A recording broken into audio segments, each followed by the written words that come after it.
Hello out there folks, it's Dave from Davestation VR, and today we're talking about the much anticipated Evasion for PSVR. Now right off the bat, I want to say that this game is going to be really divisive. I think people are going to give it a lot of backlash because it's not exactly what we were expecting, and it's $40, so if you've already pre-ordered it and stuff, some people are going to be pretty upset with what they get. I think that has a lot to do with expectations, and once I played through it and sort of settled into what it is, and appreciated it for what it is, then I had a good time with it.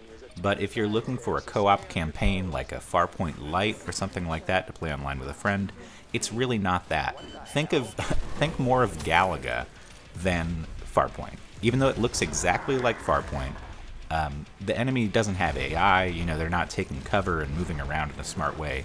They're following patterns, and after a while those patterns overlap in a way that gets pretty hectic, and it's an arcade game. So once I started thinking about it that way, I was able to appreciate it a lot more. This is kind of how I look at it. You're going to hear a lot of people say that the enemy design and the levels, there's no variation, it's repetitive. But if I'm in an arcade and I'm playing a shoot-'em-up game, I'm not thinking about level design and enemy variety. I'm thinking about shooting these guys, not getting shot, and it gets hectic, and I have fun. That's the kind of experience you're going to get here. If you're looking for that Farpoint experience, it's just not here at all. I think they did themselves a big disservice by releasing something that looks so similar to an existing game that people have a lot of love for, and adding in the co-op element, because it's just not Farpoint. And the price point is not going to help either. $40 is a little too steep for this one. I think it's a great $20 game, but at $40 people expect a certain level of depth to it. Unfortunately, I do have to say that it seems like it's been dumbed down a little bit for the PSVR. I've seen footage of the environmental destruction, which seemed like a really cool aspect of the game, on PC versions of this. And it's really, really neutered on PSVR. Barely anything breaks, and when it does, it's not even anything useful. So if you're thinking about, launching a grenade to blow up cover, you gotta retire that idea. It's not really a feature, it just sort of occasionally pops up, and I think that's definitely due to the hardware here. Now, there are a couple features here that elevate the game. Of course, it's got co-op available in any mode, so you can play through the entire game, campaign, survival mode, anything you want, with a friend online, and that's always more fun. And of course, we've got aim support. So for the most part, the tracking is really good, and it feels good with the aim. The only issue I had was that every bullet requires an individual press of the trigger, which can get kind of tiring after a while. I don't know if I just have a weak trigger finger, but it was kind of wearing me out. So I ended up playing a lot of it with DualShock 4, actually, and the tracking on that is great as well. I was surprised with how well it played on DualShock 4, and hitting the R2 button every time you want to fire is a lot less strenuous than pulling the trigger. And I really just didn't want to be wearing out the action on that trigger because I still got lots of firewall to play. I want to give a shout out to the tethering mechanic here because I really enjoyed that, and it was a cool little twist on the formula.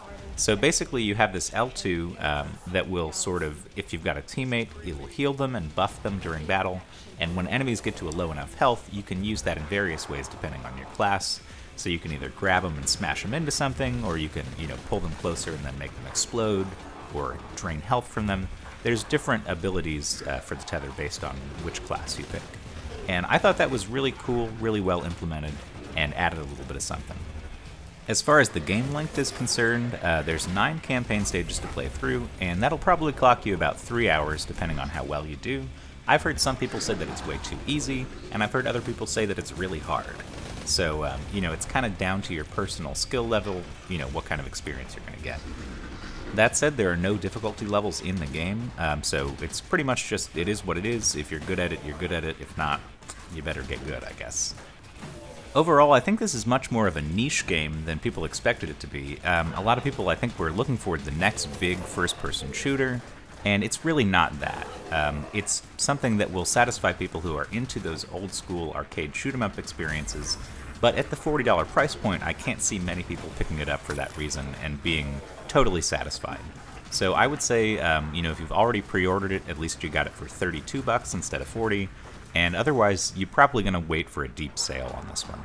Like I said, I think it's a $20 game at best, and at $20, I would totally recommend it, honestly. that's going to wrap it up for my review, guys. Feel free to leave comments below. Let me know how you feel about this one. I know it's going to be all over the map. I've seen really scathing reviews. I've seen really positive reviews. And I know a lot of you guys are going to fall somewhere on that spectrum. So, you know, if you get a chance to play it, let me know what you thought. And I will catch you guys later. Have a good rest of your day.